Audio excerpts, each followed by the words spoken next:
लगता था कुर्सी खिसक जाएगी। 17 में जब मैं मुख्यमंत्री बना, मैं स्वयं वहां का कार्यक्रम बनाया तो मुझे भी ये बताया जा रहा था कि वहां जाने से कुर्सी खिसकती है। हमने कहा जो कुर्सी कल जानी वो आज चली जाए ठीक है, लेकिन जनता के लिए आए हैं, जनता की सुनवाई करेंगे। और पहले ये लोग डरते थे हम वहां इसलिए नहीं जाएंगे क्योंकि कुर्सी चली जाएगी, तो जनता ने कुर्सी हमेशा के लिए विदा भी कर दी है उनसे। बहनों और भाइयों, ये लोग 12 बजे सो करके उठने वाले लोग हैं। 12 बजे सो के उठेंगे, 2 बजे बबुआ तैयार होंगे और 2 बजे तैयार होने के बाद फिर उनके चच्चू उनको कुछ सिखाएंगे, फिर एक ट्वीट करेंगे, फिर जिम चले जाएंगे, जिम से वापस आएंगे तब तक महफिल जम जाएगी और फिर उनको इतना होश रहता ही नहीं कि वह इस देश में है या फिर इस देश से बाहर कहीं और जगह है।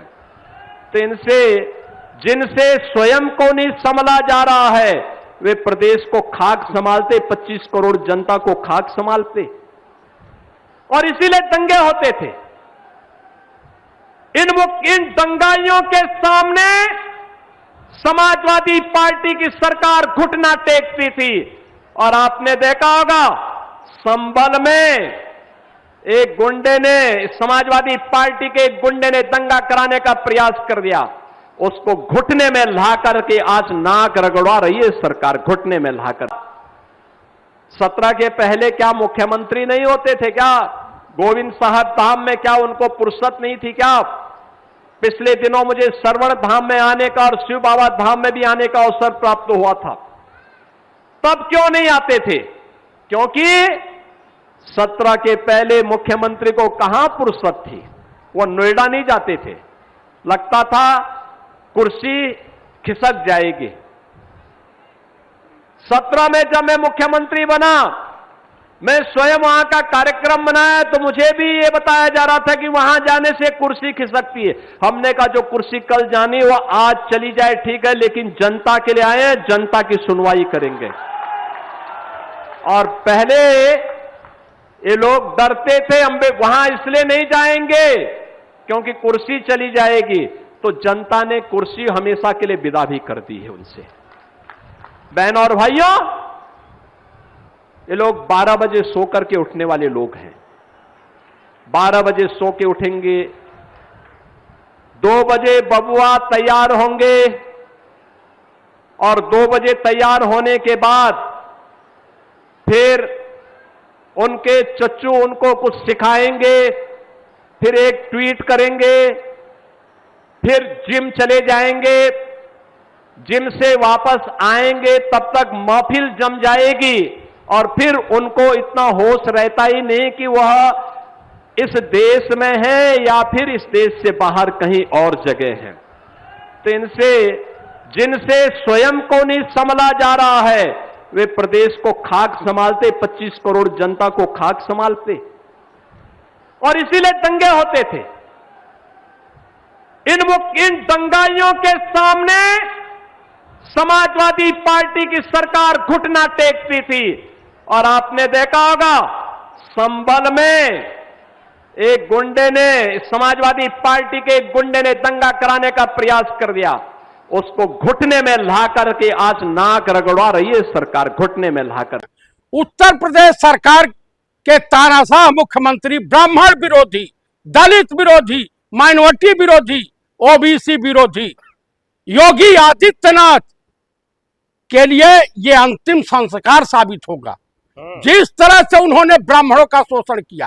अभी गवर्नर गई थी आनंदीबेन पटेल जी गई थी, उन्होंने जो गोरखपुर का नजारा, अब गोरखपुर के विकास की पोल पट्टी खुली, उससे यह साफ जाहिर हो गया कि ये ढोंगियों की सरकार है, ये चंदा चोरों की सरकार है, ये तानाशाही की हुकूमत है। इस तरह से आपको जनता का समर्थन नहीं मिलेगा। लेकिन सर इलाहाबाद में पोस्टर लगे हैं, राहुल गांधी झारखंड क्यों न जा रहे हैं, इलाहाबाद क्यों आ रहे हैं? वहां जाइए, झारखंड में देख लीजिए, और नेहा बोरा गई थी, भाजपाई गुंडों ने उनके ऊपर हमला कर दिया, शाही फेंकी। आप बताइए, एक निरीह लड़की के ऊपर साथ इस तरह से भाजपाई व्यवहार करते हैं। आपने जवाब दे दिया ना, राहुल जी क्यों नहीं जा रहे? राहुल जी वहां भी जा रहे हैं, समर्थन उन्होंने दे दिया छात्रों को। और शिक्षा मंत्री की हालत खराब है, सरकार की हालत खराब है, और धड़ाधड़ गिरफ्तारियां। वहां लाठी। प्रयागराज क्यों जा रहे हैं राहुल जी जा रहे हैं कि देश के इलाहाबाद हब है छात्रों का। अच्छा, चुनाव है वो नहीं आता आपको? आपको मैं बता दूं, चुनाव हम जीते या हारे वो अलग बात है, हम देश और देशवासियों के साथ, छात्रों के भविष्य के लिए जा रहे हैं। हम छात्रों के भविष्य की हमको चिंता है, देश के भविष्य की चिंता है। तो उसके लिए योगी जी है ना। योगी जी क्या है, क्या कर लिया? उन्हीं के पार्टी की जो गवर्नर है आनंदीबेन पटेल, हाँ, महामहिम श्रीमती आनंदीबेन पटेल जी ने इनके विकास की पोल खोल दी, अपने ही सरकार के विकास की पोल मंदिर बना दिया, कांवरियों पे फूल बरसा रहे हैं। हाँ, वो कांवरियों पे फूल बरसा सकते हैं, वो चरसी गजेड़ियों के साथ हैं, वो चंदा चोरों के साथ हैं। जिन लोगों ने, दो लोगों ने पप्पू यादव के ऊपर चप्पल से हमला किया, चाकू लेकर के गए, उनका स्वागत यूपी बुलंदशहर में हो रहा है, ये उनके साथ हैं। भाजपा का मतलब होता है महान भ्रष्टाचारी बलात्कारी जनता पार्टी। राहुल जी को परमिशन नहीं मिला था, क्या वजह हो सकता है? योगी जी के दिमाग में चल क्या रहा था? देखिए, जब फटी है ना तो परमिशन देना पड़ा है। आज पूरी भाजपा घुटने के बल आ गई है, मोदी सरकार पूरी घुटने के बल इस समय बैठी हुई है।